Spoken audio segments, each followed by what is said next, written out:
My question is serendipitously kind of in the same vein as the previous two questions. I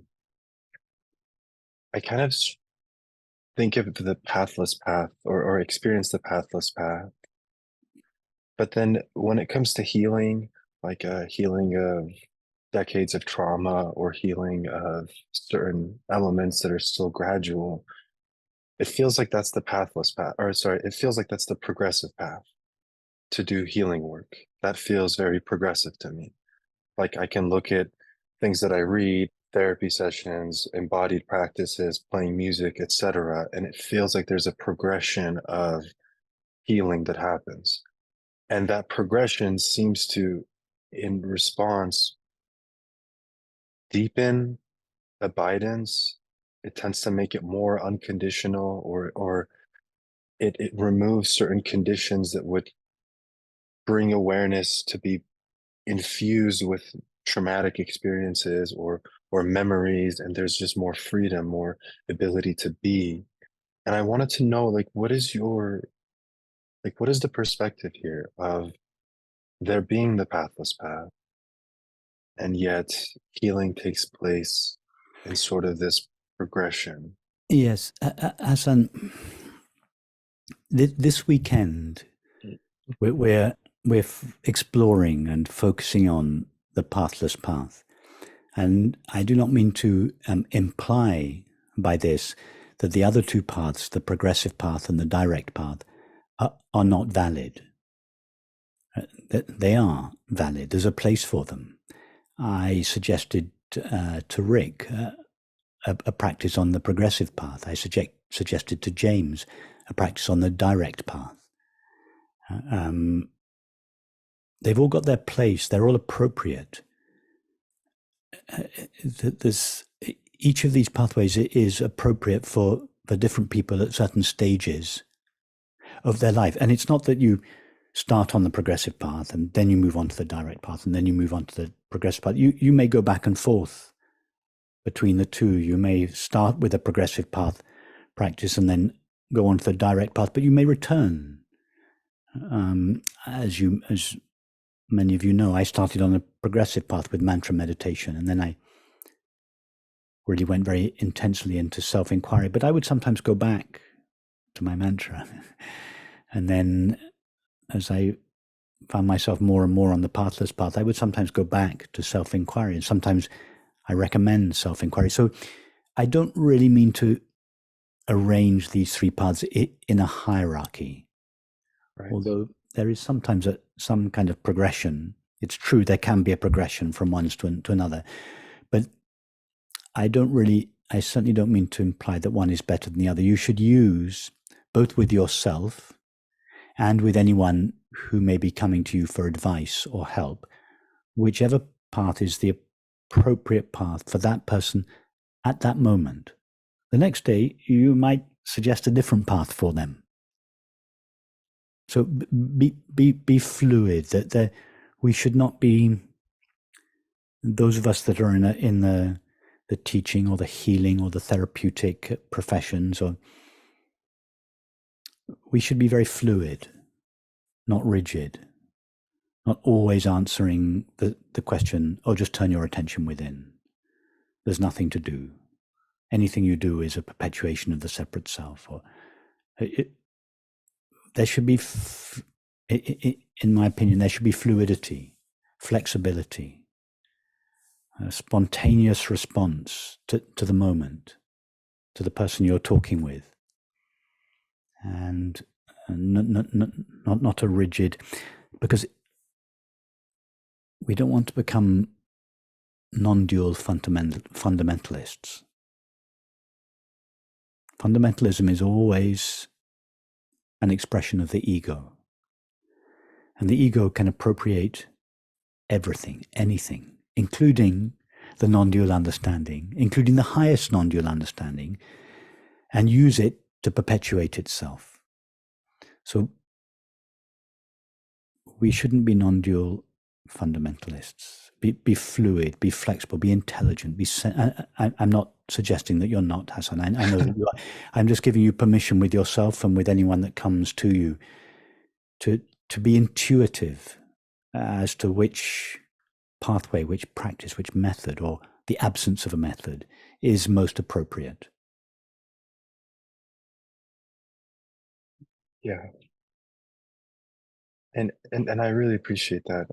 I think I do experience it in myself. It's almost like there's a trifecta almost. Sometimes it is very easy to just be abiding, and then other times a situation will provoke something, and then I can look at it in a more progressive way, and then it just kind Exactly. of returns me back to being. Yes, exactly. Uh, Sometimes just abiding in being or abiding as being is just the most natural, easy, effortless thing to do. Other times, you may be caught up in emotion or in a thought, and you may have to take the direct path. What is it that is aware of this thought? Or if you're so immersed in the feeling that such a question just seems abstract and meaningless, you may give your attention to something else. That's the progressive path. To take your attention off your anxiety or your depression and give it to something else. That might be the highest teaching for you in that moment. To say to yourself, "Oh, just abide in being," would be out of reach. It would be abstract. It wouldn't be the true non-dual response. In that, it would be a superimposition of a teaching onto your experience. It wouldn't come from sensitivity, from love, from intelligence. It would be a mechanical imposition of a non-dual practice. Thank you so much. That gives a lot of permission here to just be. Could I ask one, just like a mini Yeah, question? yeah, yeah. When turning away from, or maybe turning away from isn't the right way to characterize it. When you turn towards being, and in times when it is a more direct path, did you ever feel like, I don't know why this is the feeling I've had for as long as I can remember, but it's like did you ever feel that you're abandoning the world of experience? Like this sense of just abandonment?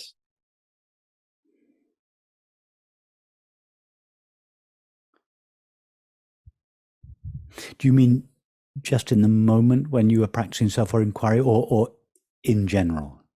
In the moment. In the moment, yes, you are in a way. You are turning your attention away, not only from the world, but your activities, your relationships, your thoughts, your feelings. You're not exactly abandoning them. That's a rather an emotive term, but you are turning your attention temporarily away from them. And for good reason. It's not a rejection of them. You're not abandoning them. You're going to give your attention again to the world later on. But so I don't think I ever felt that I was abandoning the world. It's certainly not rejecting it. Although, having said that, I think when I was younger, when I first came across this approach, I think I did misunderstand it. It did entail a certain rejection of experience. So I think possibly early on there was some misunderstanding there. Okay. So if there's a sense of abandonment, it's probably misunderstanding. Yes, if there's any feeling of rejection,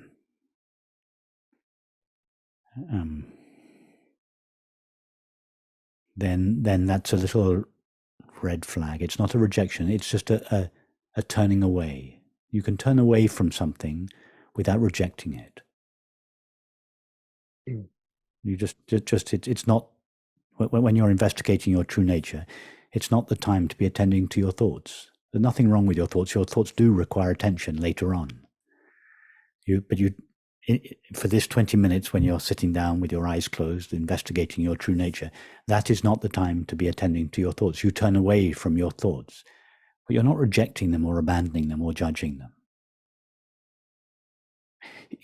Even if you have, let's say you have children, when you are investigating your true nature, you turn your attention away from your children.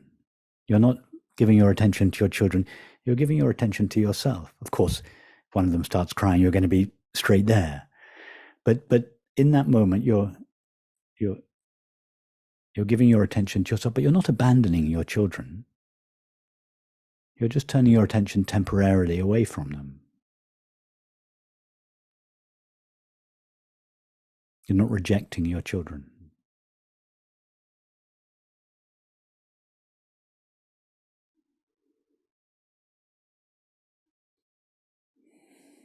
Thank you. I can never put into words how much I love you and appreciate you. Thank you. Hassan, that's very sweet of you. I feel the same.